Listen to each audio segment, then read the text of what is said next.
Hey, what's up guys, Soldier Knows Best here. Samsung has officially unveiled their two new flagship phones, the Samsung Galaxy S6 and the S6 Edge. And here are my first impressions of both of these phones. First off, the design is great. Both of these phones feature Gorilla Glass 4 on the front and the back, and it's just a very premium design where they use very lightweight materials, but they feel solid, they feel durable, and when you put them in your hand, it's a very nice grip. And I was a little bit worried about the glass being a little bit slippery, but that wasn't the case with both of these phones. And color options, you have white pearl, black sapphire, gold platinum, blue topaz, and with the S6 Edge, you have a green emerald option, which is one of the ones that really stand out when you hear green on the cell phone. Doesn't really sound like it will work, but this definitely does work on the S6 Edge. Now, the expense of making these phones look and feel better, you don't have the option to remove your battery anymore, and also you don't have the option to expand your storage with a micro SD card. Now, both of these phones have 5.1-inch Quad HD Super AMOLED displays that have a resolution of 2560 by 1440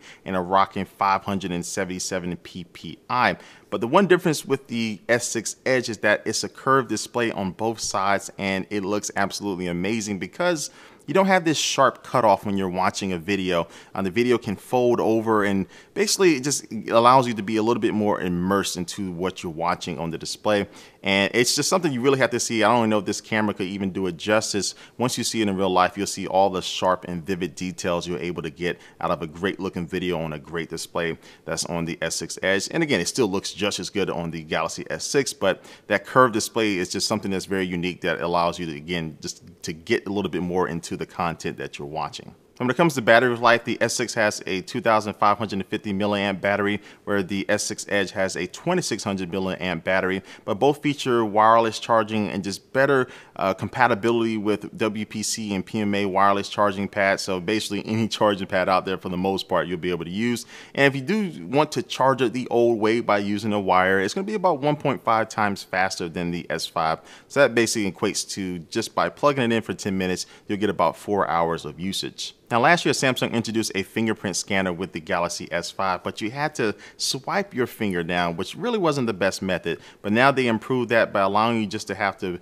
touch your finger on the home button, very similar to what Touch ID is on the iPhone, but you simply just touch your finger down and it will quickly unlock your phone. Now, camera-wise, both of these phones feature 5-megapixel front-facing cameras that have a wider field of view, so you can get a lot more people in for your selfies. And the rear-facing camera is a 16-megapixel shooter with OIS, optical image stabilization. It also has quick launch now, so no matter what you're doing in the software, you can double tap the home button and it will launch the camera pretty quickly, so you can go ahead and take a picture of that moment right when you need it. And now it does have infrared detect white balance, improved low light video, and also tracking autofocus. So that means if you want to keep one subject in your video in focus, you simply tap on them now and you'll be able to keep them in focus as they move around and you pan your camera around. This is a feature that you see in digital cameras, but is coming to these two new Galaxy phones. Now, moving on to software, both of these phones are running Android 5.0 Lollipop, and of course they do have TouchWiz on top of that. And one of my biggest complaints about TouchWiz in the past is that it was just way too much. It just felt a little too bloated,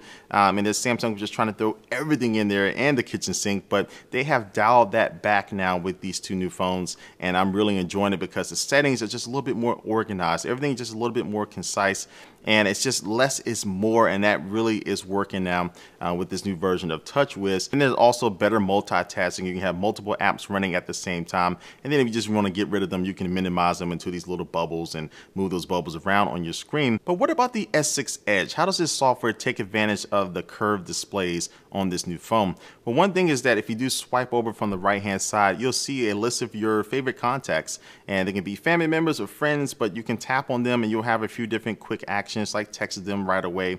And also you can assign them different colors. Now, why would you want to assign them a color? Well, with the S6 Edge, if you were to place it face down on the desk and you walk away and somebody was to send you a text message, it will light up in red or blue, whatever colors you assign to them, so you can know exactly who's trying to contact you without having to run over to your phones. And real quick, a couple extra things. Samsung will be releasing an updated version of their Gear VR that will work with the S6 and the X6 Edge. And also they announced Samsung Samsung Pay, which is a mobile payment system that doesn't require one of those NFC terminals. You can actually use it with the conventional magstripe terminals, which are pretty much everywhere that you use to swipe your credit card. So Samsung has more information about that, and they'll be releasing that later on in the summer. And so with this hardware and the software, Samsung is really trying to make a statement that they're here to stay, that they're going to continue to be innovative. And again, just with my little time with both of these phones, it looks like they're on the right track. And I think they do have two winners on their hands. But again, these are just my first impressions of these two phones. They launched worldwide on April the 10th.